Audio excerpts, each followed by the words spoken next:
નમસ્કાર મિત્રો, આજના નવા વિડીયોમાં આપનું સ્વાગત છે। આજે આપણે વાત કરવાના છીએ ભાવેણાનો નાથ અને ભીમો ગરણીયો। ભાવનગરના દરબારગઢની મેળીએ કનૈયોલાલ વજેસંગ મહારાજ કિચૂડ કિચૂડ હિંડોળા ખાતે હિંચકે છે અને સામે દીવાન પરમાનંદ દાસ અને મેરુભાઈ બેઠા છે। 7 પડેથી બીડું આવ્યું છે, એને ફરી ફરી વાંચીને મહારાજ બોલે છે, પરમાનંદ દાસ આયરે માળે અખ્યાત કરી હો, એને અહીં તેડાવીએ, મારે એને જોવો છે। ભલે મહારાજ, અસવાર મોકલીએ। એમ વાત થાય છે ત્યાં બીજો અસવાર આવીને ઊભો રહ્યો। એલા ક્યાંનો બીડો? બાપુ 7 પડાનો છે।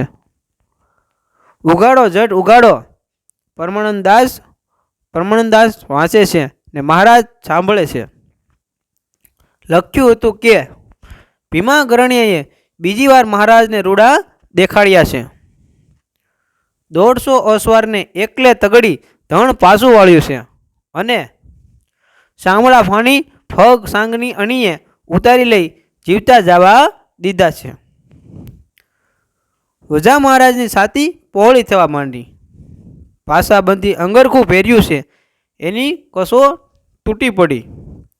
રંગ ઘણા ઘણા રંગ, એ મહારાજના મુખમાંથી ધન્યવાદ વસૂટ્યા અને હુકમ કર્યો, પરમાનંદ દાસ દાદન શેખને 50 ઘોડે 7 પડે મોકલો અને ભીમાને તેડી આવે। ભલે બાપુ, પણ કેવી રીતે લાવવા ખબર છે? ફરમાવો।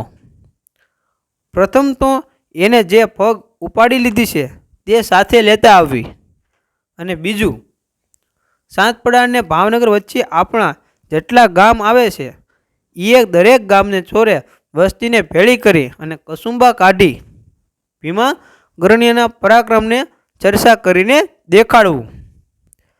ગામે ગામ એ આયરને સતો કરવો। દાદન જમાદાર ઉપડ્યા 7 પડા માથે જઈને ભીમા ગરણીયાને બાથમાં લઈ લીધા। અરે રંગ ગરણિયા, મહારાજની લાજ ઉદારી। અરે બાપુ, એ તો મહારાજના ભાગ્ય જબરા, હું શું કરી શકતો તો? લ્યો થાવ સાબદા, તમારે ભાવનગર આવવાનું છે। અરે બાપા, હું ગરીબ માણસ, મહારાજ પાસે મેથી કાંઈ અવાય? અને ઓલી ફગ સાથે લેવાની છે હો। હું ભાઈ, મારી હાંસી કરાવી છે? ભીમો તૈયાર થયો પણ ફગ લેવાનું ન માન્યો। એટલે દાદન શેખે પટેલને લઈ ભીમાના ઘરમાંથી સાંગમાં પરોવેલી ફગ ગોતી કાઢી અને સંચોડી સાંગ સાથે જ લઈ લીધી। લ્યો ગરણિયા, નાખો સાંગ પાઘડામાં। અરે બાપ, મારું મોત કાં કરાવો? તો અમે લઈ લઈશું। મોખરે પગ સોતી સાંગ, પછી ગરણીઓ અને વાંસે અસવારો, એમ સવારી ચાલી નીકળી। ગામડે ગામડે સામૈયા, વધામણા અને કંકુના ચાંદલા, ગામડે ગામડે ચોરામાં દાયરો ભેળો થાય છે અને ગરણીયાના સુરતની વાત મંડાય છે। શરમાળ આયર નીચે નિહાળીને બેઠો રહે છે। કાંટા કસુંબાની અંજળીઓ ઉપર અંજળીઓ અપાય છે। એમ થતાં ભાવનગર આવ્યું।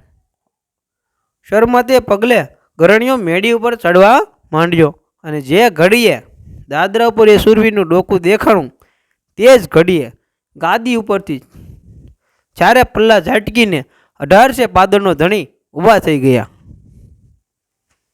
અરે બાપ, રેવા દો, મને પોઠામણ દ્યોમાં, એમ ભીમે અવાજ દીધો, પણ મહારાજની તો છાતી ફાટતી હતી, એ સી રીતે અટકે?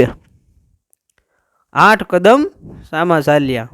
આવો ગરણીયા, આવો આવો, એવો આદર દીધો, પણ મોંમાં તો શબ્દો સમાતા જ નથી। દોડીને ભીમો મહારાજના પગ હાથ નાખવા જાય ત્યાં તો મહારાજે બાવડું પકડી લીધું, લઈ જઈને પોતાને પડખે બેઠક દીધી અને મરક મરક મહારાજ તો ઓઠમાં હસતા જાય છે અને આ દુબળા પાતળા પરોણાની સામે પગથી તે માથા સુધી નજર કરતા જાય છે. ભીમાની પાપણો તો નીચી ઢળીને ધરતી ખોતરી રહી છે. એને મોયે શરમના શેરડા પડે છે. આખી વાત માંડીને દાદન શેખે કઈ સંભળાવી. સાંભળીને મહારાજ તો મોંમાં આંગળા નાખી ગયા.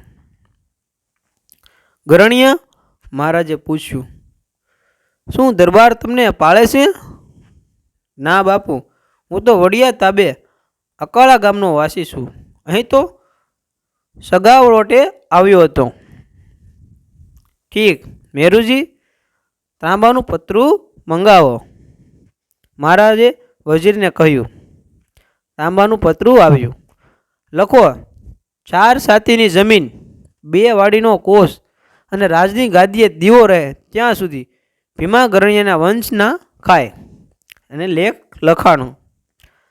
હવે લાવો પહેરામણી. પોશાક આવ્યો. લાટ પાટા શણગારેલી ઘોડી આવી. હીરની સરક 2 બાજુ વિંડોળથી આવે છે. સાસા કિનખાબના આગેવાળ અને ઝેરબંધ ઘોડીની ગરદને શોભી રહ્યા છે. ગરણિયાને પોશાક પહેરાવ્યો અને પછી ઘોડીની સરક હાથમાં આપી અને મહારાજે આયરનો વાંસો થાબડ્યો.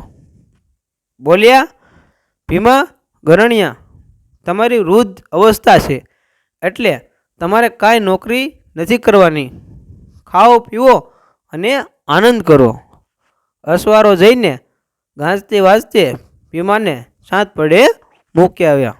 મિત્રો, તમને જો આ વિડીયો પસંદ આવ્યો હોય તો વિડીયોને શેર કરો અને વિડીયોને લાઈક કરો. તેમજ આવા અવનવા વિડીયો કે જીવનમાં કંઈક શીખ આપે તેવા વિડીયો જોવા માટે અમારી ચેનલને સબસ્ક્રાઈબ કરો.